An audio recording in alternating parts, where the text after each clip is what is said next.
आज हम पढ़ेंगे भारत का इतिहास। भारत के इतिहास में सबसे पहले पढ़ते हैं अबुल फजल मामूरी को। अबुल फजल मामूरी को। पुस्तक तारीख ए औरंगजेब। तारीख ए औरंगजेब। मामूर औरंगजेब के समकालीन था। खफी खान ने अपनी पुस्तक मुंतखब उल लुबाब में मामूरी की कृति तारीख ए औरंगजेब को पूर्णतया सम्मिलित कर लिया था। इसी कारण आधुनिक इतिहासकारों ने खफी खां को साहित्यिक चोर की संज्ञा दी। आधुनिक इतिहासकारों ने खफी खां को किसकी संज्ञा दी? साहित्यिक चोर की संज्ञा दी। अब भारतीय इतिहास के कुछ महत्वपूर्ण तथ्य देखते हैं। मुगल काल में भारत पहुंचा प्रथम अंग्रेज कौन था? Father Thomas Stevens. कौन था? फादर थॉमस स्टीवेंस मुगल काल में भारत पहुंचा प्रथम अंग्रेज था। वह 1579 में भारत आया था और गोवा में रहा। कहाँ पर रहा? गोवा में ही रहा। फतेहपुर एवं आगरा पहुंचने वाला प्रथम अंग्रेज व्यापारी राल्फ फिच था। जहांगीर के दरबार में प्रवेश करने वाला प्रथम अंग्रेज कैप्टन हॉकिंस था, जबकि दूसरा अंग्रेज कौन था? पॉल कॉनिंग था। कौन था? पॉल कॉनिंग। प्रथम था कैप्टन हॉकिंस और दूसरा था पॉल कॉनिंग। अब आर्यवर्त भारतीय इतिहास की जानकारी लेते हैं। हुमायूं का मकबरा। हुमायूं का मकबरा कहाँ पर स्थित है? दिल्ली के अंदर। इसका निर्माण करवाया था हाजी बेगम, जो हुमायूं की प्रिय पत्नी थी। हाजी बेगम हुमायूं की प्रिय पत्नी थी, जिसने हुमायूं के मकबरे का निर्माण करवाया था। स्थापत्यकार था मीराक मिर्जा ग्यास। मीराक मिर्जा ग्यास कहाँ का रहने वाला था? फारस का रहने वाला था। कहाँ का रहने वाला था? फारस का। विशेषता, इस मकबरे को ताजमहल का पूर्वगामी कहा जाता है। ताजमहल का पूर्वगामी तथा एक वफादार बीवी की महबूबाना पेशकश भी इस मकबरे को कहा जाता है। ताजमहल का पूर्वगामी तथा एक वफादार बीवी की महबूबाना पेशकश इस मकबरे को कहा जाता है। अकबर के काल की यह पहली इमारती संरचना है। ठीक है। इस मकबरे की कुछ विशेषताएं और है। यह मकबरा 4 बाग पद्धति से निर्मित प्रथम स्मारक है। यह प्रथम मकबरा है जो 4 दीवार से घिरा हुआ है। दोहरी गुंबद वाला यह प्रथम मुगल मकबरा है। संपूर्ण भवन लाल पत्थर से तथा गुंबद सफेद पत्थर से निर्मित है। ठीक है। जो पूरा भवन है इस मकबरे का वो सफेद पत्थर से है और इसका जो गुंबद है वो लाल पत्थर से निर्मित है। 1857 की विद्रोह के समय मिर्जा गालिब एवं बहादुर शाह जफर को इसी मकबरे से गिरफ्तार किया गया था और इस मकबरे में 5 मुगल बादशाहों को दफनाया गया था। अतः इस मकबरे में इतनी कब्र है कि इसे तैमूर वंश का शमशान गृह भी कहा जाता है। इस मकबरे को तैमूर वंश का शमशान गृह भी कहा जाता है। भारतीय इतिहास में फतेहपुर सीकरी। गुजरात। अकबर ने गुजरात विजय की थी 1572 से 73 के अंदर। ठीक है। अकबर ने गुजरात विजय कब की थी? 1572-73 में। उसके उपलक्ष्य में अकबर ने सीकरी का नाम फतेहपुर किया। क्या किया? सीकरी का नाम फतेहपुर किया और वहां पर बुलंद दरवाजे का निर्माण करवाया। मुगलों के संरक्षित संत सलीम चिश्ती यहीं सीकरी नामक गांव में रहते थे। इन्हीं के आशीर्वाद से अकबर के 2 पुत्रों का जन्म हुआ, सलीम एवं मुराद। सलीम एवं मुराद का जन्म इसी के आशीर्वाद से हुआ था। सलीम एवं मुराद का जन्म संत सलीम चिश्ती के आशीर्वाद से हुआ था। आत्मकथा में जहांगीर कहता है कि मेरे पिता ने सीकरी गांव, जो कि मेरा जन्म स्थान था, अपने लिए सौभाग्यपूर्ण समझकर उसे राजधानी बनाया। यह लाल बलुआ पत्थर से बना है। फतेहपुर सीकरी लाल बलुआ पत्थर से बना है, जिसे सफ़ेद संगमरमर से सजाया गया है। दरवाजे के आगे और स्तंभों पर कुरान की आयतें खुदी हुई है। यह दरवाज़ा एक बड़े आंगन और जामा मस्जिद की ओर खुलता है। दरवाजे के तोरण पर ईसा मसीह से संबंधित कुछ पंक्तियां लिखी गई है। ठीक है। अब भगवत गीता, भारतीय इतिहास में भगवत गीता वैष्णव धर्म के सिद्धांतों पर का संकलन भगवत गीता में हुआ। वैष्णव धर्म का जो संकलन है, सिद्धांतों का संकलन है, वो भगवत गीता में हुआ, जिसे उपनिषदों का सार भी कहते हैं। उपनिषदों का सार भी कहते हैं। गीता का उपनिषदों से गहरा संबंध है, क्योंकि उसके प्रत्येक अध्याय के अंत में उसे गीता उपनिषद कहा गया है। क्या कहा गया है? गीता उपनिषद कहा गया है। गीता महाभारत के भीष्म पर्व का भाग है। किसका भाग है? भीष्म पर्व का भाग है। गीता में मोक्ष के 3 मार्ग बताए गए हैं, जिनमें ज्ञान मार्ग, भक्ति मार्ग और निष्काम कर्म मार्ग समन्वय पर बल दिया गया है। वॉरेन हेस्टिंग्स के कहने पर, किसके कहने पर? वॉरेन हेस्टिंग्स के कहने पर चार्ल्स विलियम्स ने गीता को अनुवाद किया, जिसकी प्रस्तावना वॉरेन हेस्टिंग्स ने लिखी थी। महात्मा गांधी ने गीता को विश्व माता कहा है। क्या कहा है? गीता को विश्व माता कहा है। किसने? महात्मा गांधी ने। बाल गंगाधर तिलक ने मांडले जेल में गीता रहस्य नामक पुस्तक लिखी। गीता रहस्य नामक पुस्तक बाल गंगाधर तिलक की है। कहाँ पर लिखी? मांडले जेल में। गीता में बताए गए 3 मार्गों के आधार पर ही स्वामी विवेकानंद ने ज्ञान योग, कर्म योग एवं राजयोग नामक पुस्तकें लिखी। विवेकानंद की पुस्तक है ज्ञान योग, कर्म योग एवं राजयोग। अब भारतीय इतिहास के कुछ महत्वपूर्ण तथ्य और हैं, वो देखते हैं। पोलीगर दक्षिणी भारत का छोटा मुखिया। कौन है पोलीगर? दक्षिण भारत का छोटा मुखिया। खराज गैर मुसलमानों से लिया जाने वाला कृषि कर। गैर मुसलमानों से लिया जाने वाला कृषि कर खराज। करोड़ी अकबर द्वारा नियुक्त राजस्व अधिकारी। इनको आमील भी कहा जाता था। क्या कहा जाता था? आमील भी कहा जाता था। करोड़ी। ठीक है। अब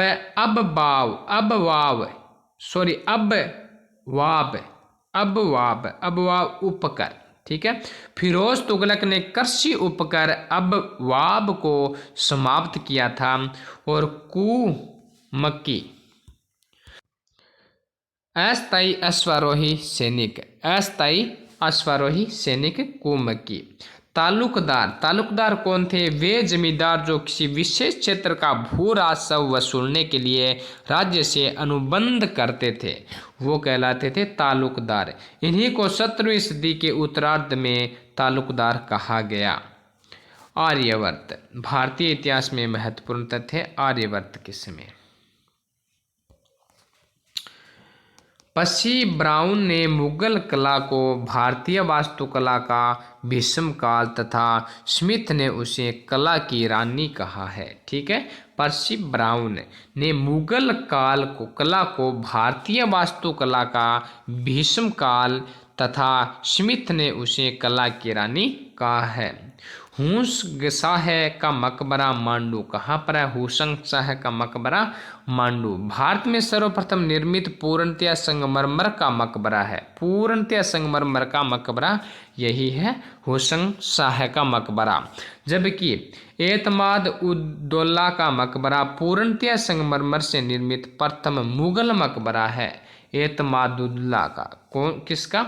एतमादुल्ला का, मादुद्दुल्ला का। ठीक है। भारत में पेट्रादुरा का सर्वप्रथम प्रयोग राजस्थान के उदयपुर के गोलमंडल मंदिर में हुआ। ठीक है। इतिहासकार स्मिथ ने मुगल स्थापत्य शैली को इनटू पर्शियन शैली कहा है। इनटू पर्शियन शैली किसने कहा? भारतीय जो इतिहासकार स्मिथ है उसने कहा। अकबर ने सिकंदरा का नाम बहिस्ताबाद रखा था। किसने रखा था? बहिस्ताबाद नाम अकबर ने रखा था। सिकंदरा का नाम बहिस्ताबाद। ठीक है। जहांगीर ने लाहौर में मोती मस्जिद तथा शाहजहां एवं औरंगजेब ने क्रमश आगरा एवं दिल्ली में मोती मस्जिद का निर्माण करवाया। ठीक है, मोती मस्जिद 3 है, एक तो लाहौर में और एक है आगरा में और एक है दिल्ली में। लाहौर में जहांगीर ने निर्माण करवाया और आगरा में शाहजहां ने और दिल्ली में औरंगजेब ने निर्माण करवाया मोती मस्जिद का। अबुल फजल ने 2 प्रकार के मजदूर, इजारा या कुशल मजदूर एवं रोजियादार सैनिक वेतन मजदूर का उल्लेख किया है। अब मार्ले मिंटो सुधार, भारतीय इतिहास में मार्ले मिंटो सुधार। मार्ले मिंटो 1909 ईस्वी। भारत सचिव मार्ले एवं वायसराय लॉर्ड मिंटो ने सुधारों का भारतीय परिषद अधिनियम 1909 पारित किया। ठीक है, भारतीय सचिव कौन थे? भारत के सचिव मार्ले एवं वायसराय था लॉर्ड मिंटो। उन्होंने सुधार का भारतीय परिषद अधिनियम 1909 पारित किया, जिसे मार्ले मिंटो सुधार नाम से जाना जाता है। इस अधिनियम का मूल उद्देश्य नरम दल को अपनी ओर आकर्षित करना था। ठीक है, नरम दल को अपनी ओर आकर्षित करना था, परंतु गहरा उद्देश्य मुस्लिमों को पृथक निर्वाचन पद्धति प्रदान कर सांप्रदायिकता को बढ़ावा देना था। अंग्रेजों की यही नीति आगे चलकर भारत के विभाजन का कारण बनी। ठीक है, मार्ले मिंटो की यह नीति आगे चलकर भारत के विभाजन की जो योजना मतलब कारण बनी थी। इस अधिनियम के द्वारा केंद्रीय तथा प्रांतीय विधानमंडलों के आकार एवं उसकी शक्ति में वृद्धि की गई। कांग्रेस ने इन सुधारों का 1909 ईस्वी के लाहौर अधिवेशन में कड़ा विरोध किया, जबकि कट्टरपंथी मुसलमानों ने इसका समर्थन किया था। भारत के इतिहास में सिंध का विलय। लॉर्ड एलन बरो। कौन? लॉर्ड एलन बरो ने 1883 ईस्वी में सिंध का विलय किया। किसने? लॉर्ड एलन बरो ने 1843 ईस्वी में सिंध का विलय किया। सिंध के रेजिमेंट चार्ल्स नेपियर ने अपनी डायरी में लिखा, हमें सिंध को अपने अधीन लाने का कोई अधिकार नहीं है, फिर भी हम ऐसा करेंगे और यह एक लाभदायक, उपयोगी एवं मानवतापूर्ण नीचता होगी। दास प्रथा का अंत। लॉर्ड एलन बरो ने 1846 ईस्वी में अधिनियम 20 द्वारा दास प्रथा का अंत कर दिया। भारतीय इतिहास में वैदिक सभ्यता एवं सिंधु सभ्यता के प्रमुख अंतरों का उल्लेख। वैदिक आर्यों की सभ्यता ग्रामीण एवं कृषि प्रधान थी, जबकि सिंधु सभ्यता नगरीय तथा व्यापार व्यवसाय प्रधान थी। ठीक है, वैदिक सभ्यता में आर्यों के मकान घास फूस तथा बांस की सहायता से बनते थे, जबकि सिंधु लोग इसके लिए पक्की ईंटों का प्रयोग करते थे। सिंधु सभ्यता के निर्माता पाषाण तथा कांसे के उपकरणों का प्रयोग करते थे और लोहे से परिचित नहीं थे, जबकि इसके विपरीत वैदिक आर्यों को लोहे का ज्ञान था। ठीक है, वैदिक आर्यों को लोहे का ज्ञान था। वैदिक आर्य इंद्र, मित्र, वरुण आदि देवताओं के उपासक थे। वे यज्ञ करते थे तथा लिंग पूजा और मूर्ति पूजा के विरोधी थे, परंतु सिंधु लोग मुख्य रूप से माता देवी तथा शिव के पूजक थे। माता देवी और शिव के पूजक थे, लिंगों की पूजा करते थे तथा मूर्ति पूजा के समर्थक थे। आर्यों का प्रिय पशु अश्व था। कौन था? आर्यों का प्रिय पशु अश्व था, जिसकी सहायता से वे युद्धों में विजय प्राप्त करते थे, किंतु सिंधु लोग अश्व से परिचित नहीं थे। सिंधु सभ्यता के लोग व्याघ्र तथा हाथी से भी परिचित थे, क्योंकि उनकी मुद्राओं पर इन पशुओं का अंकन हुआ है। इसके विपरीत वैदिक आर्यों को इसका ज्ञान नहीं था। वैदिक आर्यों को इसका ज्ञान नहीं था। आर्यों के धार्मिक जीवन में गाय की महत्ता थी।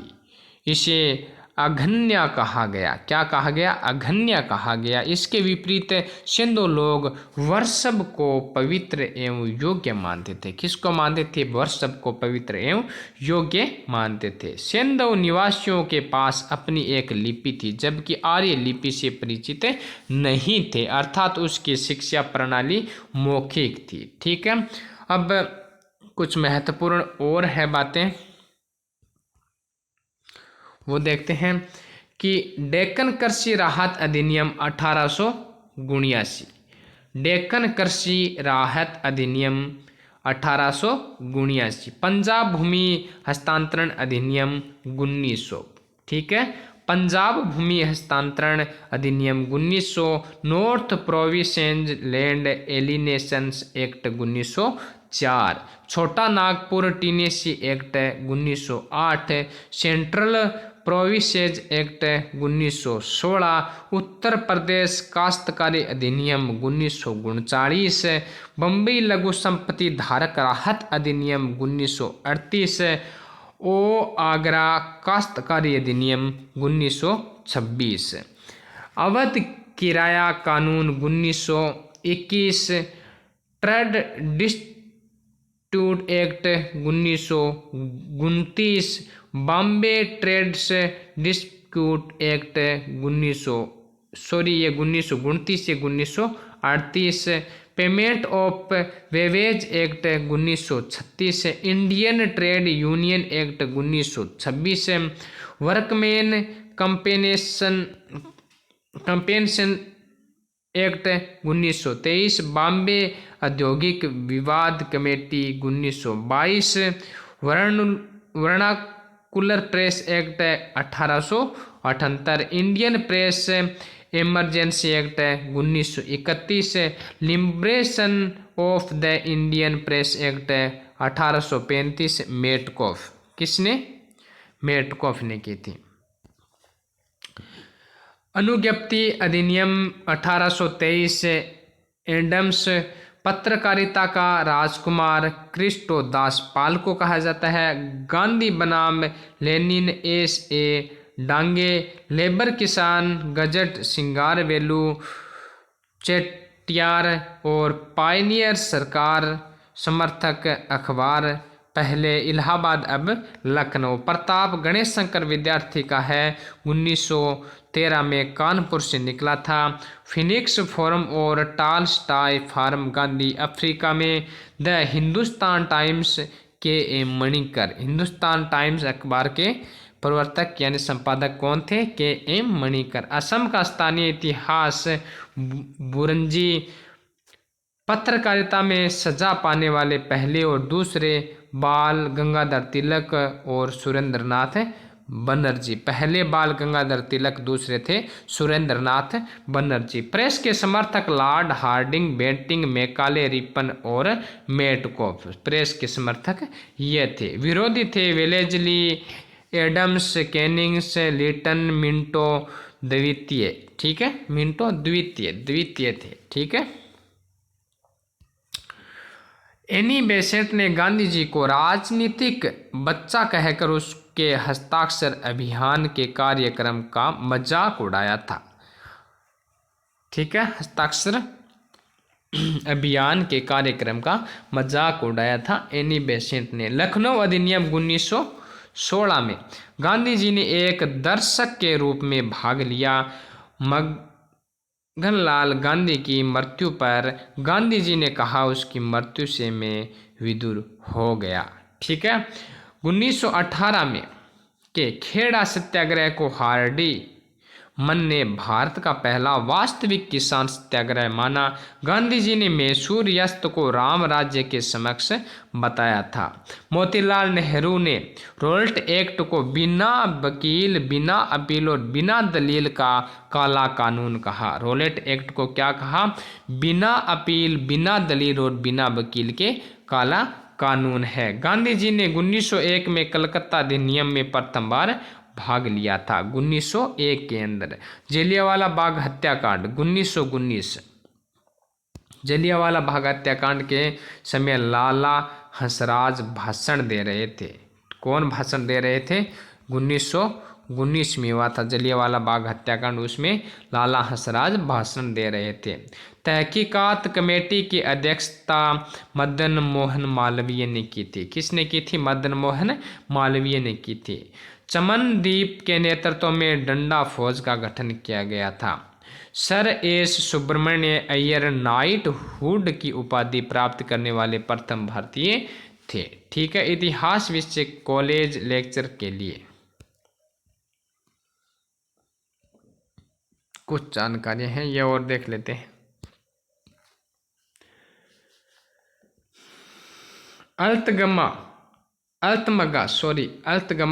अलतमगा जागीर किसने शुरू की? उत्तर है जहांगीर। किसने शुरू की थी? जहांगीर ने। अलतमगा जागीर किसने शुरू की थी? जहांगीर ने। अलतमगा जागीर जहांगीर के काल में दी गई थी, जिसमें किसी विशेष अनुग्रह प्राप्त परिवार को सम्राट की ओर से दी जाती थी। किसकी ओर से दी जाती थी? सम्राट की ओर से दी जाती थी। जहांगीर ने अपने समय में 2 अस्पा तथा 3 अस्पा नामक नवीन व्यवस्था की शुरुआत की थी। ठीक है, नवीन व्यवस्था की शुरुआत की थी 2 अस्पा और 3 अस्पा नामक। वही मनसबदारी व्यवस्था में मासिक वेतन की शुरुआत शाहजहां द्वारा की गई थी और मशरूत का नियम मनसबदारी व्यवस्था में औरंगजेब के द्वारा शुरू किया गया था, जब मुगल काल के अंतिम चरण में जागीर संकट आ गया था। सावनिह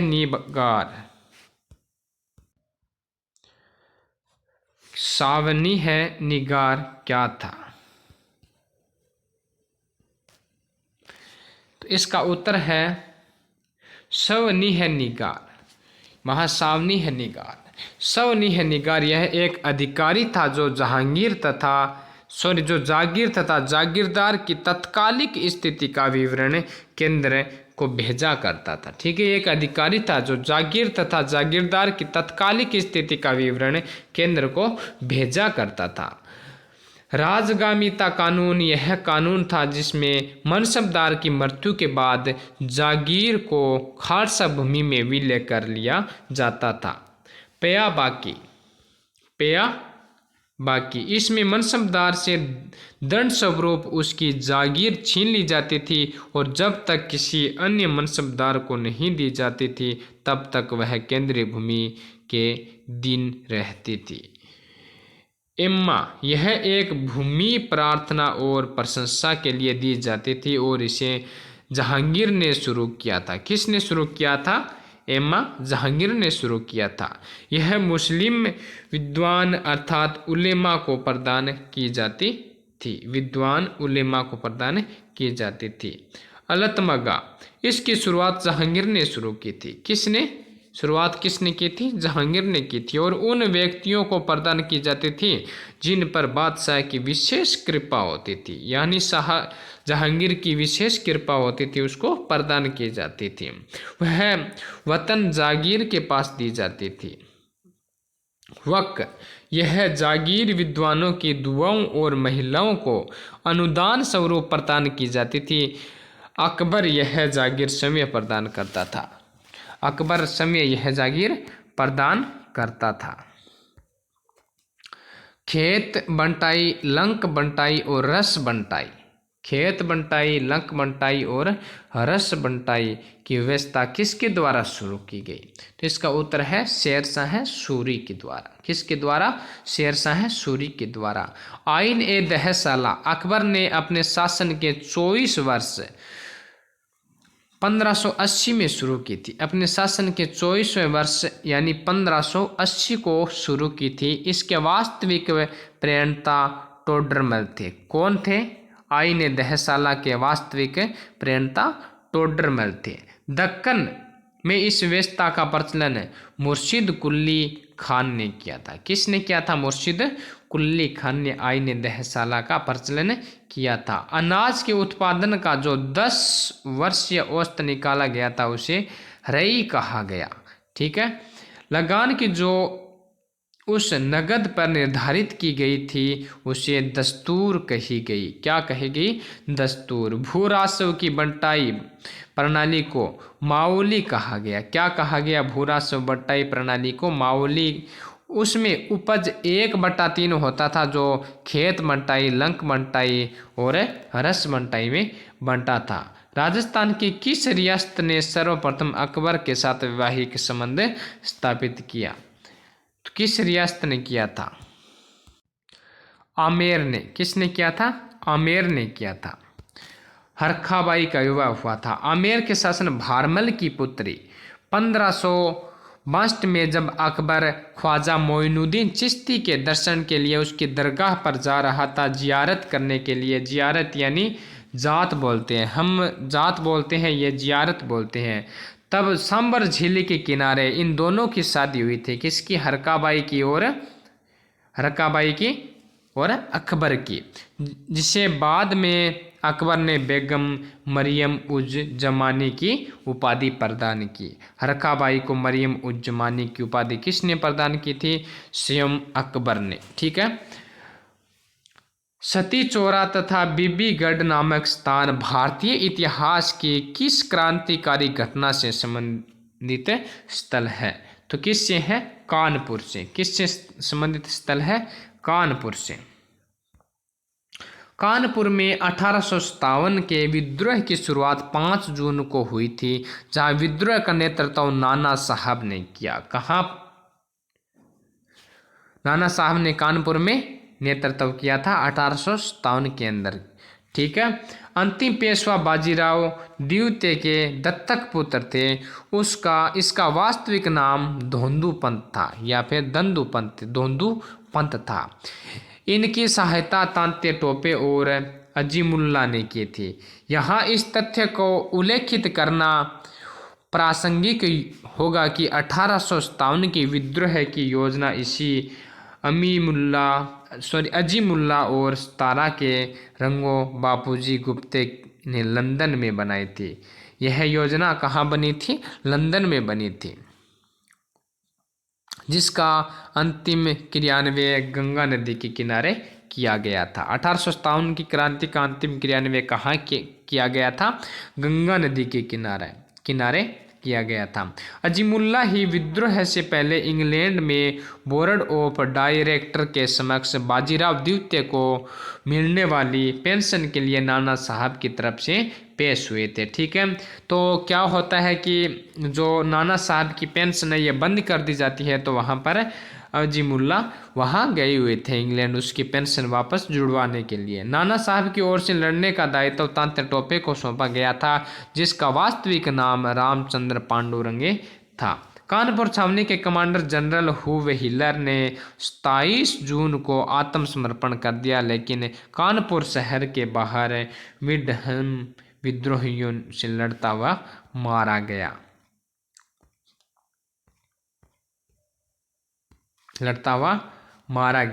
कुछ अंग्रेज स्त्रियां व बच्चे सती चोरो घाट से इलाहाबाद जा रहे थे कि विद्रोहियों के द्वारा हत्या कर दी गई। उसकी क्या कर दी गई? विद्रोहियों के द्वारा हत्या कर दी गई। अंग्रेजों ने इसको मेसकट घाट नाम दिया और इस कांड के प्रतिरोध में 31 मई 1860 को ब्रिगेडियर्स ज्वाला प्रसाद को फांसी दे दी गई। ब्रिगेडियर्स ज्वाला प्रसाद को फांसी दे दी गई। फतेहपुर से भागे हुए अंग्रेजों को बीबीगढ़ में रखा गया और विद्रोहियों ने इनकी हत्या कर दी। अंग्रेजों ने इसके लिए नाना साहब को दोषी ठहराया। किसको दोषी ठहराया? नाना साहब को दोषी ठहराया। लेकिन इस संबंध में अंग्रेज महिला हार्ले स्टेर ने लिखा है कि इस घटना में उसका दामाद मारा गया। ठीक है। लेकिन उसे तथा 108 अंग्रेजों को नाना साहब ने बचाया, अतः नाना साहब इस घटना में निर्दोष थे। 6 दिसंबर 1857 को कैंपेबल ने कानपुर को अपने अधिकार में ले लिया और नाना साहब नेपाल चले गए। ठीक है। 6 दिसंबर 1857 की बात है। नाना साहब कहाँ चले गए? नेपाल चले गए और वहीं पर उसकी मृत्यु हो गई। जब तक मेरे शरीर में प्राण है, जब तक मेरे शरीर में प्राण है तथा अंग्रेजों के बीच जंग जारी रहेगी, चाहे मुझे मार दिया जाए या लटका दिया जाए, मैं हर बात का जवाब तलवार से दूंगा। यह कथन नाना साहब ने कहा था। यह परीक्षा में पूछा जा सकता है। यह कथन किसका है? जब तक मेरे शरीर में प्राण है, मेरे तथा अंग्रेजों के बीच जंग जारी रहेगी, चाहे मुझे मार दिया जाए या लटका दिया जाए, मैं हर बात का जवाब तलवार से दूंगा। यह कथन किसका है? नाना साहब का है। कानपुर में नर्तकी अजीजन बाई ने भी विद्रोह में भाग लिया था, जो नाना साहब की धर्म बहन बनी थी। अगला क्वेश्चन है 6 नंबर क्वेश्चन, बाबर ने खाकान की उपाधि कब धारण की? 1526 के अंदर। खाकान की उपाधि कब धारण की थी? 1526 के अंदर। बाबर की उदारता के कारण उसे कलंदर भी कहा जाता है। क्या कहा जाता है? कलंदर की उपाधि भी बाबर को दी गई है, क्योंकि पानीपत के प्रथम युद्ध जीतने के पश्चात उसने काबुल के प्रत्येक निवासी को चांदी का एक एक सिक्का प्रदान किया। सिक्का प्रदान किया था, सिक्का नहीं, सिक्का प्रदान किया था, इसलिए उसको कलंदर कहा जाता है। 7वां क्वेश्चन है, सर्वप्रथम किस मकबरे में पित्रादुरा शैली का प्रयोग किया गया? किस मकबरे में? एतमादुद्दौला का मकबरा। एतमादुद्दौला का मकबरा। एतमादुद्दौला का मकबरा आगरा में यमुना नदी के किनारे पर स्थित है। 4 बाग शैली में निर्मित इस भट्ट मकबरे का निर्माण मुगल सम्राट जहांगीर की बेगम नूर जहां ने अपने पिता श्री एतमादुद्दौला की स्मृति में 1626 ईस्वी में करवाया था। पित्रादुरा इस मकबरे की प्रमुख विशेषता है। ठीक है। वस्तुतः एतमादुद्दौला का मूल नाम था मिर्जा ग्यास बेग।